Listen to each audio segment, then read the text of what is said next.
যখন পত্রিকা বিক্রি করতে গেলাম একজন লোক বললেন যে কী বিষয় নিয়ে আপনারা মেসেজ দিতে আসছেন। তো বললাম সারা দেশেই তো রাষ্ট্র সংস্কার একটা বিষয় আসছে, তো আমরা পত্রিকার মাধ্যমে এই মেসেজটা দিচ্ছি যে আল্লাহ সার্বভৌমত্ব ভিত্তিক রাষ্ট্র ব্যবস্থা, এটা একটা সংস্কার কীভাবে করা হয়েছে সেই বিষয়ে আমরা পত্রিকাতে তুলে ধরছি। তো বললো যে আল্লাহর বিধান যদি প্রতিষ্ঠিত হয়, রাষ্ট্রে তো বহু ধর্মের লোক আছে, তাহলে তাদের কী অবস্থা হবে। খুবই তাৎপর্যপূর্ণ একটা বিষয়। আমাদের বর্তমান যে রাষ্ট্র কাঠামোটা চলছে,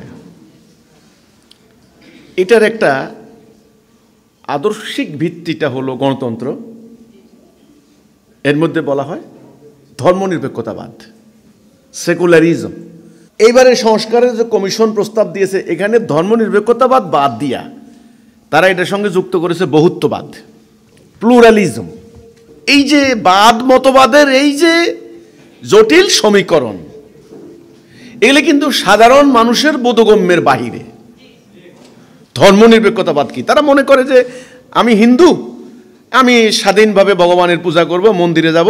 মুসলমান মনে করে যে আমি মসজিদে যাব, নামাজ পড়বো আল্লাহ আল্লাহ করে, ঈদের সানডে আমি এই ধর্মের প্র্যাকটিস করব। খ্রিস্টান মনে করে আমি গির্জায় যাব, আমি ক্রুশ গলায় ঝুলে আমি ধর্মের প্র্যাকটিস করব। দেখেন, আমরা যখন বলি যে আল্লাহর দেওয়া বিধান রাষ্ট্রীয় জীবনে কায়েম হলে শান্তি আসবে, তখন যারা বুদ্ধিজীবী লেভেলে, যারা শিক্ষিত পর্যায়ে, যারা এই সমস্ত ব্যাপারগুলি নিয়ে আলোচনা করে, তাদের মধ্যে একটা ভয়ের সৃষ্টি হয়, একটা আতঙ্কের সৃষ্টি হয় যে আমাদের রাষ্ট্রের মূল আদর্শ তো ধর্মনিরপেক্ষতাবাদ। অর্থাৎ রাষ্ট্র কোনো নির্দিষ্ট ধর্মকে প্যাট্রোনাইজ করবে না, রাষ্ট্র কোনো একটা নির্দিষ্ট ধর্মীয় আইনে চলবে না। রাষ্ট্রটা আমাদের সকলের। যারা ঈশ্বরকে বিশ্বাস করে না তারা, তাদেরও রাষ্ট্র। যারা পাহাড়ি, ওরাও এই রাষ্ট্র। সমতল ভূমি, এরাও রাষ্ট্র। হিন্দু, বৌদ্ধ, মুসলমান রাষ্ট্র। আপনারা যদি ইসলামের আইন দিয়ে রাষ্ট্র চালান, তাহলে আমরা হিন্দুরা, খ্রিস্টানরা, বৌদ্ধরা, আমাদের তো ধর্মীয় অধিকার লঙ্ঘিত হবে। আমরা তো এখানে সেকেন্ড ক্লাস অফ সিটিজেন যাকে বলা হয়, দ্বিতীয় শ্রেণীর নাগরিক হয়ে যাব। আরও অ্যাডভান্স হয়ে তারা বলে আমাদেরকে জিজিয়া দিতে হবে। আমাদের যে ধর্মীয় স্বাধীনতা, সেটা সংকুচিত হয়ে যাবে। রাষ্ট্রের একক আনুকূল্য মুসলমানরা পাবে, আমরা পাবো না। তাদের এই যে আশঙ্কা, এই যে ভয়, এটা আমি মনে করি অমূলক। দুর্ভাগ্যজনক ব্যাপার হচ্ছে, গত কয়েক শতাব্দী ধরে, বিশেষ করে গত সেঞ্চুরিতে, মধ্যপ্রাচ্যে বা অন্যান্য জায়গায় আইএস, আল কায়দা, আল শাবাব, এ ধরনের অনেক কিছু সংগঠন আছে। তাদের আচরিত, তাদের প্র্যাকটিস করা ইসলামের রূপটা দেখার পর এই ধরনের ধারণা সৃষ্টি হয়েছে।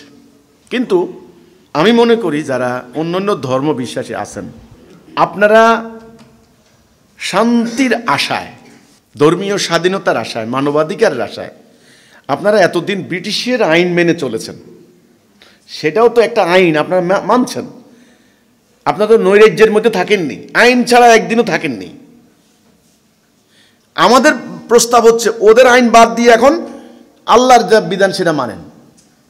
আমি বলছি ওই আইন আপনাদেরকে সাম্য, ন্যায় বিচার, মানবাধিকার দিতে পারে নাই। আমি বলছি কেন পারে নাই, সেটা আমার অনেক ব্যাখ্যা আছে, অনেক প্রমাণ আছে। এই আইনটা যতদিন থেকে প্র্যাকটিস হয়েছে, গত কয়েক শতাব্দী ধরে, যত লক্ষ হিন্দু মুসলমান শুধু দাঙ্গায় নিহত হয়েছে, এটার মূল কারিগর কিন্তু ওরা।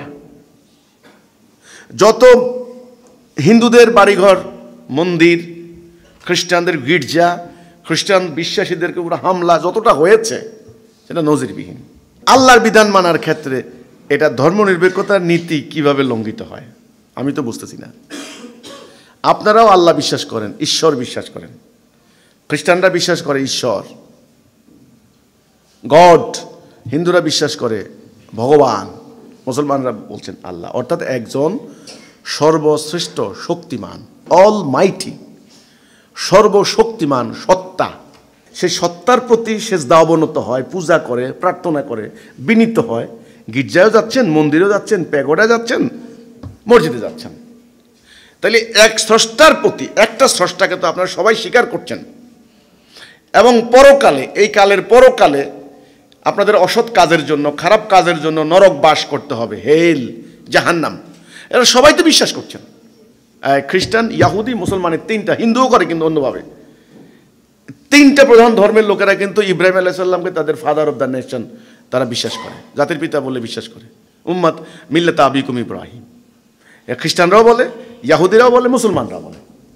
তাহলে আমার কথা হলো, আপনারা যারা ধর্ম বিশ্বাসী আছেন এই ভূখণ্ডে, আপনারা আল্লাহকে, ঈশ্বরকে, ভগবানকে তো বিশ্বাস করছেন। আমার দাবি হলো আপনাদের এই বিশ্বাসটা আংশিক, এটা পূর্ণ নয়। যদি আজকে আপনারা নাস্তিক হইতেন, অবিশ্বাসী হইতেন, তাইলে আমার একটা কথা থাকতো, এটা আংশিক বিশ্বাস। আমাদের বক্তব্য হলো, আপনি যে ঈশ্বরকে বিশ্বাস করছেন, যে আল্লাহ ভগবানকে বিশ্বাস করছেন, তার আদেশে রাষ্ট্র পরিচালিত করতে হবে, তাহলে এটা আমার পূর্ণাঙ্গ বিশ্বাস। এই বিশ্বাসের এই জায়গা থেকে আপনার উচিত মানুষের তৈরি বিধান বাদ দিয়ে আল্লাহর দেওয়া বিধানকে আনুগত্য করা। যেমন কোরআন হচ্ছে লক্ষ লক্ষ বছর থেকে আল্লাহ তাআলা নাজেল করা আল্লাহর বিধানের ধারাবাহিক নাজেলের সর্বশেষ বিধান, লাস্ট মেসেজ। আগেও যে বিধানগুলি এসেছে সেগুলোও আপনারাই তো বলেন ঈশ্বর থেকে, আল্লাহ থেকে এসেছে। তাহলে আংশিক বিশ্বাস করছেন কেন? ইসলামে এটাকে বলে শিরিক, এটা তো হয় না। আমাদের প্রথম কথা যে আল্লাহর বিধান কায়েম হলে পরে ন্যায় বিচার প্রতিষ্ঠা হবে, যেটা আপনারা চান, কাঙ্ক্ষিত। একজন নাস্তিক তিনি কি চান? যেই কারণে তিনি পশ্চিমাদের তৈরি আইন প্র্যাকটিস করছেন, তিনি চান যুক্তির প্রসার ঘটুক, যুক্তির চাষবাস হোক, অন্ধত্বের কবর হোক। তিনি চান ওনার বাক স্বাধীনতা, ওনার চলাফেরার স্বাধীনতা, ওনার ব্যবসা বাণিজ্যের স্বাধীনতা, মৌলিক স্বাধীনতা সুরক্ষিত হোক। নাস্তিক সেটা চান, আমি জানি। এবং একজন হিন্দু কি চান? নির্ভয়ে নিশ্চিন্তে তিনি তার পূজা অর্চনা করবেন, তার বিশ্বাস সুরক্ষিত রাখবেন, তার সন্তানাদি নিয়ে তিনি দুবেলা দুমুঠো খেতে পারেন, দরজা খুলে ঘুমাতে পারেন, ব্যবসা বাণিজ্যের সিন্ডিকেট হবে না। একজন খ্রিস্টানে কি চান? একই চান নাকি? চাওয়ার ক্ষেত্রে কারো কোনো পার্থক্য আছে নাকি? মুসলমানরা খাঁটি দুধ খেতে চায় আর হিন্দুরা ভেজাল দুধ খেতে চায়? বলুন না। খ্রিস্টানরা চায় যে আদালতে ঘুষ হোক, মুসলমানরা চায় না আদালতে ঘুষ দরকার নাই নাকি? এবং সুদের যে অর্থনৈতিক অবিচার, সুদের যে ভয়ঙ্কর দিক, শেক্সপিয়রের মতো বিখ্যাত, মানে শতাব্দীর সেরা বলা হচ্ছে নাট্যকার, সাহিত্যিক, ইংরেজি সাহিত্যের জনক বলা, তিনি ইহুদি সুদখোর মহাজনদের বিরুদ্ধে কি সমস্ত গল্প লিখেছেন আপনারা তো জানেন। সুদী অর্থ ব্যবস্থার বিরুদ্ধে একটা ন্যায়ভিত্তিক, একটা ইনসাফপূর্ণ অর্থ ব্যবস্থা সবাই তো চায়। তাহলে আমি বলবো হিন্দু, বৌদ্ধ, খ্রিস্টান, পাহাড়ি, সমতল ভূমি সবাই চাচ্ছেন একটা ন্যায়সঙ্গত আচরণ, একটা ন্যায়ভিত্তিক সমাজ, ইনসাফপূর্ণ সমাজ, একটা মানবাধিকার, মানবিক সমাজ। আমার কথা হচ্ছে এটা প্রচলিত বর্তমান ওয়েস্টার্ন সিভিলাইজেশন আপনাদেরকে দিতে পারে নাই। এটা ফাঁকা বুলি হয়েছে। গরু কেতাবে আছে, গোয়ালে নাই, ব্যাপারটা ওই রকম। আমরা হলফ করে বলতে পারি, নিশ্চিত করে বলতে পারি, ইনশাআল্লাহ আমাদের প্রস্তাবিত রাষ্ট্র ব্যবস্থা যদি আপনারা মেনে নেন, তাহলে ধর্ম নিরপেক্ষতাবাদের যেই কারণে আপনারা সাপোর্ট করছেন, সেটা প্রকৃত পক্ষে সেই ফলাফল আপনারা পাবেন, এর আগে পাবেন না। আপনি হিন্দু বলে আপনাকে ডিসক্রিমিনেট করা হবে না, আপনি খ্রিস্টান বলে আপনাকে বঞ্চিত করা হবে না, আপনি নাস্তিক বলে আপনাকে আপনার বাক স্বাধীনতা থেকে আপনাকে হরণ করা হবে না। এই নিশ্চয়তা আমরা দিতে পারি, কারণ আমরা প্রকৃত ইসলাম নিয়ে দাঁড়িয়েছি। এখন আপনি যদি দুর্ভাগ্যজনকভাবে গত কয়েক শতাব্দী ধরে মুসলমানদের মধ্যে কতগুলি গোষ্ঠীর জন্ম হয়েছে, যেমন একটা খরস্রোতা নদী যদি স্রোত বন্ধ হয়ে যায়, ঠিক তেমনি শ্যাওলা জন্মে, আবর্জনা জন্মে, পানি যেমন দূষিত হয়ে যায়, ঠিক তেমনি গত কয়েক শতাব্দী ধরে এই উম্মাহ যখন স্থবির হয়েছে, অন্তর্মুখী হয়েছে, আল্লাহর দেওয়া প্রকৃত আদর্শ ত্যাগ করেছে, তখন এই জাতির মধ্যে নানান ধরনের গোষ্ঠী জন্ম নিয়েছে।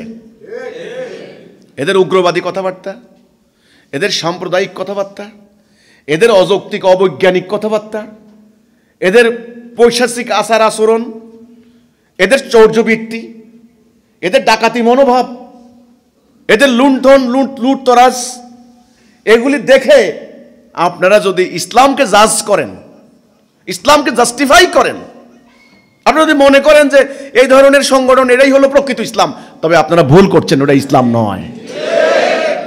ইসলামের রিয়েল কনসেপ্ট, প্রকৃত রূপ, প্রকৃত চেহারা আপনারা দেখেননি।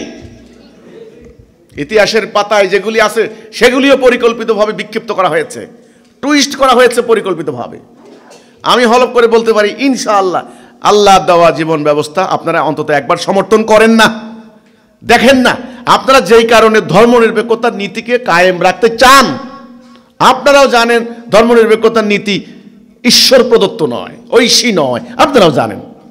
যেই কারণে আপনারা সমর্থন করছেন এটা, আপনাদের সেই কারণ সত্যিকার অর্থে বাস্তবায়ন হবে, অর্থাৎ আপনাদের মানবাধিকার, ন্যায় বিচার, সুবিচার সুরক্ষিত হবে যদি আল্লাহর দেওয়া ব্যবস্থা আপনারা মেনে নেন। আমার কথা হলো আপনারা ব্রিটিশের বিধান মানতে পারেন, এতদিন ধরে শতাব্দীর পর শতাব্দী প্র্যাকটিস করেছেন, অন্তত একবার এটা বলেন যে না এখন থেকে আমরা আল্লাহর বিধান প্র্যাকটিস করব। বিকল্প পরীক্ষা নিরীক্ষা করার তো দরকার আছে, দেখেন না ইনশাআল্লাহ তখন বলবেন তোমরা না বলেছিলে আল্লাহর হুকুম মানলে আমাদের অধিকার সুরক্ষিত হবে, তখন আপনারা বলবেন ইনশাআল্লাহ। আমি হলফ করে বলতে পারি হিন্দু হোক, মুসলমান হোক, খ্রিস্টান হোক, ইয়াহুদি হোক, বৌদ্ধ হোক, যেই কোনো নারী হাজারো মাইল হেঁটে যাবে, তার ইজ্জত হারানোর ভয় থাকবে না, তার সম্পত্তি হারানোর ভয় থাকবে না। ঘরে দরজা খুলে চলে যাবেন, কোনো সম্পদ কেউ চুরি করবে না। এমন রাষ্ট্র ব্যবস্থা প্রবর্তনের প্রস্তাব আমরা করছি আলহামদুলিল্লাহ। আপনাদেরকে বালাক করতে গেলে, প্রসারের কার্যে গেলে যারা বলে যে যদি তোমাদের ইসলামের আইন প্রতিষ্ঠা হয় তাহলে আমাদের অন্যান্য ধর্মের লোকদের কি অবস্থা হবে, ওনাদেরকে বলবেন আপনারা আতঙ্কিত হচ্ছেন, ভীত হচ্ছেন, সন্ত্রস্ত হচ্ছেন, আশঙ্কিত হচ্ছেন এই কারণে বর্তমানে ধর্মের নামে বিভিন্ন গোষ্ঠী তাদের উগ্রবাদী যে আচরণ করছে, যে আস্ফালন করছে, এগুলি দেখেই আপনারা ভীত সন্ত্রস্ত হচ্ছেন। বলবেন এগুলি কোনো ইসলামের প্র্যাকটিস নয়, এগুলো ইসলাম নয়। এই হচ্ছে ব্যাপারটা। তবে সহজে হবে না, কষ্ট হবে, কারণ যার বাবাকে একবার কুমিরে খায় সে ঢেকে দেখলেও ভয় পায়। ওই যে চুন খেয়ে মুখ পোড়া গেছে, এখন দই দেখলেও আতঙ্ক লাগে, ব্যাপারটা কিন্তু সেরকম। বলে ওরা কুমির, ওরা আপনাদেরকে সত্যিকার ইসলাম দিতে পারে নাই, পারবে না। কারণটা হলো যারা ধর্মকে উপজীব্য করে, ধর্মকে আল্লাহ দেওয়া পবিত্র, আল্লাহ দেওয়া নাজেল করা এই বিধানকে নিয়ে যারা ব্যবসা করে, তাদের উপর থেকে আল্লাহ রহমত তুলে নিয়ে গেছেন। ওরা আপনাদেরকে রহমত দিতে পারবে না ইনশাআল্লাহ, পারবে না। একমাত্র সত্যিকার অর্থের মোমেনরা দেবে, যেটা হিজবুত তৌহিদ যেটা তুলে ধরছে।